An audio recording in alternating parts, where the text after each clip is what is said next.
Fire signs, tignan po natin kung ano yung mensahe para sa'yo ngayong araw. Keep in mind po na ito ay general reading lamang. So, hindi po lahat ay makaka-relate. So, be open-minded. Sa mga hindi pa po nakasubscribe dito sa ating channel, please subscribe na po kayo. And palike na din po ng ating video. At sa mga nais naman po mag-avail ng ating private readings ng ating Tiars bracelet, ng ating Evil Eye amulet, makikita nyo po yung link sa description box. Tarot Intentions by Aliana Reyes. Okay, tignan po natin kung ano yung mensahe para sa'yo. Okay, energy ni fire signs. We have awakening. So, pwede po na may mga bagay kayo dito na gustong baguhin. Meron kayong mga bagay dito na sa tingin ninyo, kailangan nyo munang mag-pause. Kailangan nyo munang pag-isipang mabuti. Ayan po, pwedeng may binabalance kayo dito na mga bagay-bagay sa buhay po ninyo. Yes, yung mga bagay na makakabuti sa inyo at yung mga bagay na sa tingin ninyo nagpapagulo po sa buhay ninyo. Fire signs. Tignan natin. Okay, pwede rin pala may mga gawain kayo dito na natenga. Okay, so nakaano lang siya ngayon, nakahang lang.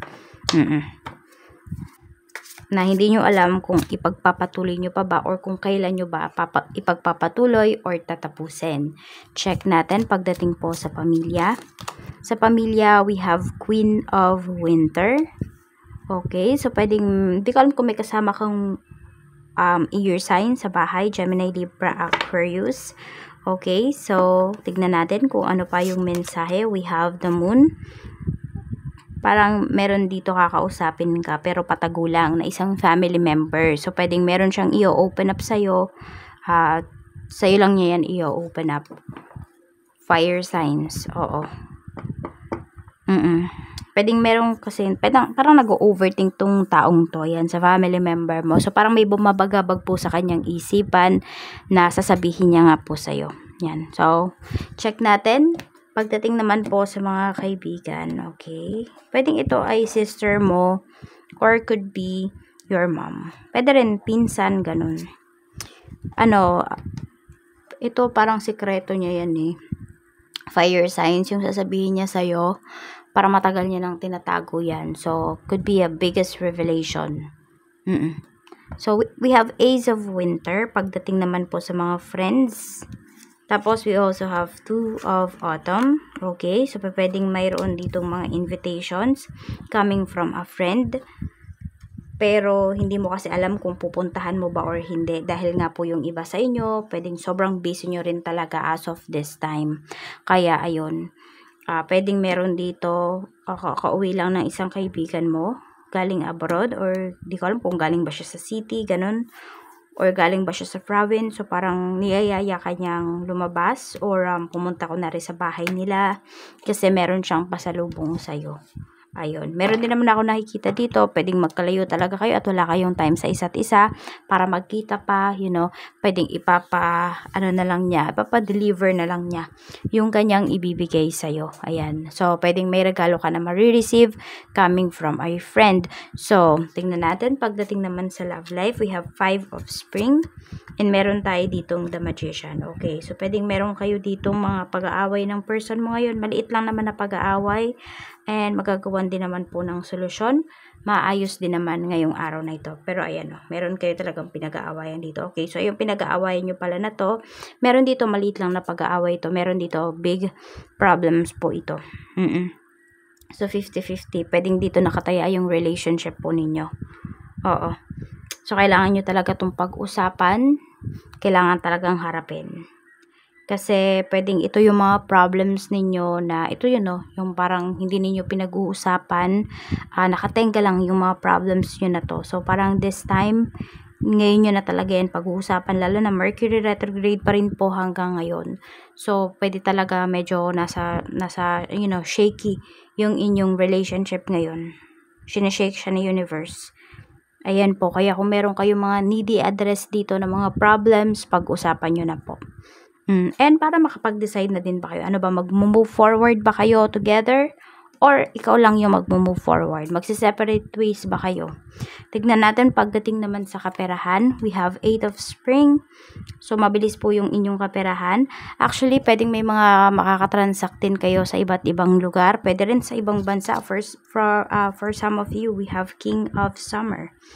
Ayan, maganda po yung inyong kaperahan. So, pwedeng meron kayong hinihintay dito. Hindi ko alam kung meron dito, meron kayong nililigawan. So, pwede po nagkagastos kayo. Ayun nga, pwedeng may pupuntahan pa kayo. Magta-travel pa yung iba sa inyo. So, effort talaga kayo dito kung effort. Tignan natin pagdating naman po sa trabaho. Sa trabaho, we have the wheel. We have the star. So, maganda naman po yung inyong trabaho. Very optimistic naman po kayo. And some of you are enthusiastic ngayong araw na ito. So, kung meron man po mga naging delays pagdating sa inyong trabaho, ngayon po ay maaayos na siya. So, baka may mga nasirang machine, ganyan. Nagloloko yung computer, yung email. So, lahat po yan ay ma-receive nyo ngayon. Tingnan natin. Pagdating naman po sa negosyo, we have 5 of summer. So, may mga regrets kayo dito pagdating sa inyong negosyo, okay? So, pwedeng may mga fire signs, may mga natanggihan po kayo dito na mga kliyente ninyo na ngayon naiisip niyo sana pala hindi ko tinanggihan, sayang din yung kikitain ko dun sa tao na yon. Ayan po yung nangyayari dito sa inyong negosyo. So, ayun, siguro naiisip nyo ngayon, sana pala hindi na ako naging ma-pride. Sana pala tinanggap ko yung ino-offer nitong taong to. So, enough na with the regret, di ba, yung panghihinayang po ninyo. Kasi pwede pa rin naman po kayo may magawa pagdating dito sa inyong negosyo. Ayan po. Kailangan lang talaga dito is magtulong-tulong po kayo, lalo na kung ito ay family business. For some of you naman po is kausapin mo yung staff mo, yung mga staffs mo, if mayroon. Ayan, baka minsan hingin mo din yung suggestions nila. 'Di ba? Kung nakakapag-interact talaga sila or sila yung nakikipag-interact sa mga clients po ninyo. Ayan, so mag-brainstorming, mag-meeting kayo para mapaunlad nyo pa itong business mo. Okay, tignan natin ano yung advice sa'yo. We have Prince of Autumn. So, ayan. Okay, so protect mo daw po yung iyong mga minamahal. Protektahan mo kung ano man yung sinabi sa'yo ng taong to or yung sasabihin sa'yo ng taong ito. Kasi nakikita ko talaga nahihirapan yung taong yan na magsalita pero may tiwala siya sa'yo, fire signs, kaya sasabihin niya. Tignan natin. So, ito po yung iyong mga lucky numbers. We have, walang tayo dito. Okay, we have 1, 15, 18, 12, 5, 10. Actually, sakto na pala, no, yung ano mo. Yung mga lucky numbers mo. Kuha na lang tayo dito ng blessings para sa'yo. Okay, so dalawa. We have a blessing on your boundaries and a blessing to ease loneliness and bring companionship. So, pag nalaman mo talaga yung boundaries mo, diba, yung mga bagay na hindi mo na ito tolerate, may mga taong magagalit sa'yo, fire signs. May mga tao na aalis sa life mo. Okay? So, yung mga magstay sa life mo, yan talaga yung mga totoong tao mo. Yan yung people mo. Pwedeng yan yung soul tribe mo. So, pahalagahan mo na. Pero itong mga soul tribe mo naman na to, alam nila yung lugar nila sa buhay mo. Alam nila yung limits nila. Ayan.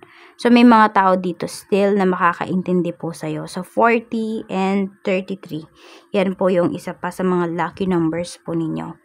Maraming salamat po sa walang sawang pagsuporta ninyo dito sa aking channel, sa hindi nyo po pag-skip ng ads, sa pag-like, sa pag-share, at sa pagko-comments po ninyo ay malaking bagay po yan para magpatuloy ang ating channel. Ingat po kayo always and more blessings to come.